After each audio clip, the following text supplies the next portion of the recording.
Hi மக்களே, வாங்க உங்களுக்கு ஒரு யூஸ்ஃபுல்லான வீடியோ. இதை கரெக்டாக நீங்கள் பாருங்கள். இது போல் நீங்களும் செய்யுங்க. எல்லாம் கலந்த கலவை இந்த வீடியோ. நம்ம தோட்டத்தில் விளைஞ்ச பொன்னாங்கண்ணி கீரை, அதை க்ளீன் பண்ணிகிட்டு இருக்கேன்.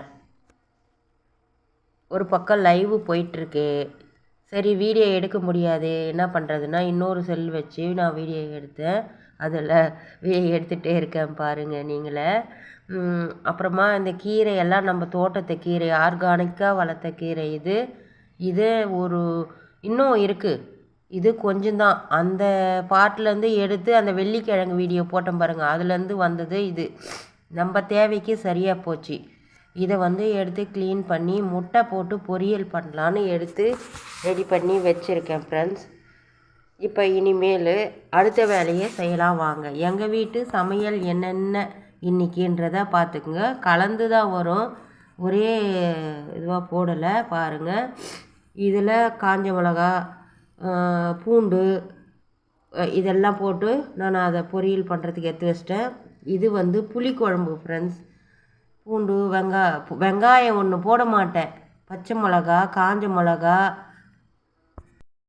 கடலப்பருப்பு, உளுத்தம்பருப்பு இது எல்லாம் போட்டு அந்த புளிக்குழம்பு தாளித்து விட்டுருக்கேன். புளிக்குழம்பாகவும் வச்சுக்கலாம், நம்ம எப்படி ஒன்றா வச்சுக்கலாம். புளி சாதமாகவே நான் கிளறி வச்சுட்டேன். லாஸ்ட்டில் காட்டுவோம் பாருங்கள். இப்போ இது எல்லாத்தையும் போட்டு இதில் கடலப்பருப்பு, உளுத்தம்பருப்பு, காஞ்ச மிளகா, பச்சை மிளகா எல்லாம் நல்ல ஃப்ளேவர் வரும். செம்ம டேஸ்ட்டாக இருக்கும். ஆர்கானிக்காக வளர்த்த நம்ம தோட்டத்தை பொன்னாங்கண்ணி கீரை இது. எல்லா கீரையும் காய்களும் என்னோடய தோட்டத்திலே சரியாக போகுது.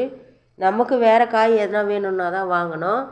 முட்டையே ஒரு 3-4 உடச்சி ஊற்றினேன். முட்டை போட்டு தான் இப்போ இதை பொரியல் பண்ணுறோம். ஏன்னா நான் மாலை போட போகிறேன். அதனால் வீட்டில் எந்த பொருளும் அந்த நான்வெஜ் இருக்கிறதெல்லாம் வைக்க மாட்டேன். அதனால் இருக்கிறதெல்லாம் காலி பண்ணிடணும்னு சொல்லிவிட்டு முட்டை போட்டு இதை பொரியல் பண்ணிட்டேன் ஃப்ரெண்ட்ஸ். அவ்வளோ ஒரு டேஸ்ட்டாக இருந்தது, செம்மையாக இருந்தது. 4 முட்டை இது வரைக்கும் உடச்சி ஊற்றிக்கிறேன். 4-5 முட்டைன்னு நினைக்கிறேன். எல்லாம் உடச்சி ஊற்றி நல்லா கிண்டி விடணும். அது நடுவில் அப்படியே அடி பிடிச்சிக்கும். நல்லா கிண்டி விடுங்க பாருங்கள். இது மாதிரி கிண்டி விடணும். செம்ம டேஸ்ட்டாக இருக்கும் இது. முட்டை நீங்கள் பொன்னாங்கண்ணி கீரை, வெள்ளை பொன்னாங்கண்ணி, சிவப்பு பொன்னாங்கண்ணி, எந்த பொன்னாங்கண்ணி கீரையாக இருந்தாலும் இது மாதிரி கிண்டி விடுங்க. இது மாதிரி பொரியலுக்கு போடுங்க. இது மாதிரி கொஞ்ச நாள் மூடி வைக்கணும். இப்போ பாருங்கள், அது நம்ம அந்த முட்டை ஊற்றுனதெல்லாம் நல்லா வெந்து வந்துடுச்சு. கொஞ்ச நேரம் மூடினோம்னா இப்போ நம்ம நல்லா கலந்து விட்டுக்கணும். சால்ட் ஆல்ரெடி நான் அந்த கீரை போடும்போதே சால்ட்டு போட்டுட்டேன். உங்களுக்கு ஒன்று ஒன்றா கரெக்டாக செய்கிறத விட இதையெல்லாம் இப்படி கலந்த மாதிரி செஞ்சிங்கன்னா நீங்கள் சொல்லி வீடியோ போட்டால் உங்களுக்கு யூஸ்ஃபுல்லாக இருக்கும்னு தான் போட்டேன் நான். எல்லாத்தையும் நம்ம என்னென்ன டேஸ்ட்டுக்கு எப்படி செய்யலான்னு நம்ம தெரிஞ்சுக்கணும்னா நம்ம வீட்டில் கிடைக்கிறத வச்சு டக்குன்னு ஒரு சமையல் செஞ்சிடலாம். பாருங்கள், இது எப்படி கெட்டியாக இருந்தது, நல்லா உதிரியாக ஆகிற மாதிரி நல்லா கரெக்டாக பண்ணி வச்சுட்டேன். இந்த பதத்தில் நீங்கள் டேஸ்ட்டு பாருங்கள். உப்பு இருந்தால் போடுங்க. உப்பு சரியாக போனால் நான் போட்டுட்டேன். பத்தலைன்னா உப்பு போட்டுக்கோங்க. இப்போது இவ்வளோ தான். இந்த பதம் வந்ததும் நம்ம டேஸ்ட் பார்த்து இறக்கி வச்சுக்க வேண்டியது தான். சிம்மில் வச்சுக்கணும். இப்போ நம்ம சிம்மில் வைக்கணும். நீங்கள் அப்படியே ஹையில் வச்சிங்கன்னா இப்போ அப்படியே கருகிடும். 2 நிமிஷம் விட்டதே சுற்றிலும் பாருங்கள் கொஞ்சம் கலர் சேஞ்சாக இருக்குது. நம்ம தோட்டத்தை வெள்ளிக்கிழங்கு, இதுவும் அந்த வெள்ளிக்கிழங்கும் அந்த கீரையும் தான் பறித்தேன் பாருங்கள். இது நம்ம தோட்டத்தை வெள்ளிக்கிழங்கு. இது எல்லாம் பறித்து இது இன்றைக்கி எங்கள் ஆஃபீஸ் கொஞ்சம், எங்களுக்கு கொஞ்சம் தேவைக்கு கட் பண்ணி எடுத்து வச்சுட்டேன். சாதம் வடித்து வச்சுட்டேன். புளி சாதம் நல்லா கிளறி வச்சுட்டேன். நான் சொன்னேன் இல்லை, புளி குழம்பு அவ்வளோ ஒரு மணமாக இருக்கும். அதில் வெந்தயம் கம்பல்சரி நீங்கள் சேர்க்கணும். நல்லா கலந்து எடுத்து வச்சுட்டேன். இது வரைக்கும் இன்றைக்கி நம்ம சமையல் ஃப்ரெண்ட்ஸ். அந்த புளி சாதம் கலரி வச்ச மீதி இருக்குது. 2 வாரம் ஆனாலும் துளி கூட கெடாது. அது ஃப்ரிட்ஜில் எடுத்து வச்சு ஸ்டோர் பண்ணி நம்ம சாப்பிடலாம். அது மாதிரி நீங்களும் செய்யுங்க. தேவைக்கு அவ்வளோ ஒரு பார்க்கும்போதே சாப்பிட்ணுன்னு தோணுது பாருங்கள். இது கருப்பு கடாய், கருப்பாக இருக்குது கடாயின்னு நினைக்காதீங்க. இது நான்வெஜ் போட மாட்டேன். அதனால் இதுக்கு நான்வெஜ் இல்லாததுக்கு இது சனிக்கிழமை வேணும்னாலும் சாப்பிட்லாம் இல்லையா. அதனால் இந்த கடாயை வச்சு செஞ்சு தனியாக எடுத்து வச்சுடுவேன் ஃப்ரிட்ஜில் ஸ்டோர் பண்ணி. நமக்கு தேவைன்னா கொஞ்சம் எடுத்து ஊறுகாய் மாதிரி கூட பழைய சாதத்துக்கு கூட தொட்டுக்குன்னு சாப்பிட்டுக்கலாம். அது மாதிரியும் செஞ்சுக்கலாம். இது போலையும் கலாரி வச்சுட்டு நம்ம தேவைக்கு இப்போது நம்ம இன்னும் வேணும்னாலும் அந்த புளியை ஊற்றி கலாரிக்கலாம். இது எங்களுக்கு திட்டமாக இருந்துச்சு. உங்களுக்கு பத்தலைன்னா இன்னும் போட்டு கலரி வச்சுக்கலாம், கலந்து வச்சுக்கலாம். அந்த மாதிரி செஞ்சுக்கோங்க.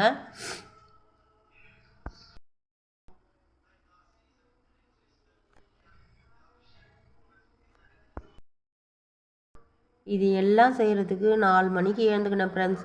4 மணிக்கு எழுந்து வெளியே தண்ணி தெளித்து கோலம் போட்டு வீடு வாசல்லாம் பெருகிட்டு லைவ் போட்டுட்டு இந்த வீடியோவும் எடுக்கிறதுக்கு தேவையானதெல்லாம் அரேஞ்ச் பண்ணிவிட்டு வீடு வாசலெல்லாம் க்ளீன் பண்ணிவிட்டு இவ்வளோ வேலையும் செஞ்சுட்டு இதை அத்தனையும் இப்போ நான் செஞ்சேன். ஒவ்வொருத்தருக்கும் ஒவ்வொரு விதமாக பிடிக்கும்.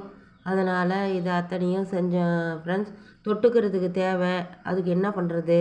அதனால் கீரை பொரியல், அந்த கீரையை க்ளீன் பண்ணி காலையில் இதை எல்லாம் செஞ்சு முடித்தேன். நீங்களும் இது போல் சுறுசுறுப்பாக காலையில் எழுந்து வீட்டில் எல்லாம் க்ளீன் பண்ணி வச்சேன். காலையில் பொழுது விடிஞ்சு இருந்து பெண்களாக இருந்தால் வெளியில் போய் தண்ணி தெளித்து கோலம் போட்டு வந்து எல்லா வேலையும் செய்யுங்க. அப்போ தான் மங்களகரமாக இருக்கும். இது எத்தனை இது பாருங்கள், நம்ம தோட்டத்து இது மொத்தம் நம்ம தோட்டத்தில் விளைஞ்சது.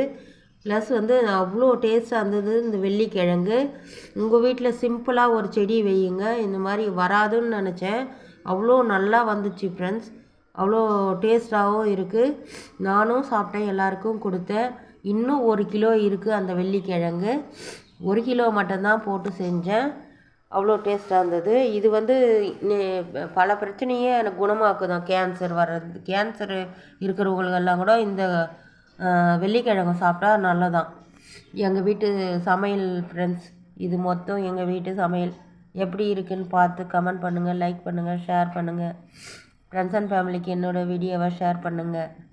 இது போல் நீங்களும் செஞ்சுக்கோங்க. ஒவ்வொரு பெண்களும் சோம்பல் இல்லாமல் நம்ம வீட்டில் என்னென்ன செய்யணுமோ செய்யுங்க. லைக் பண்ணுங்கள், சப்ஸ்கிரைப் பண்ணுங்கள்.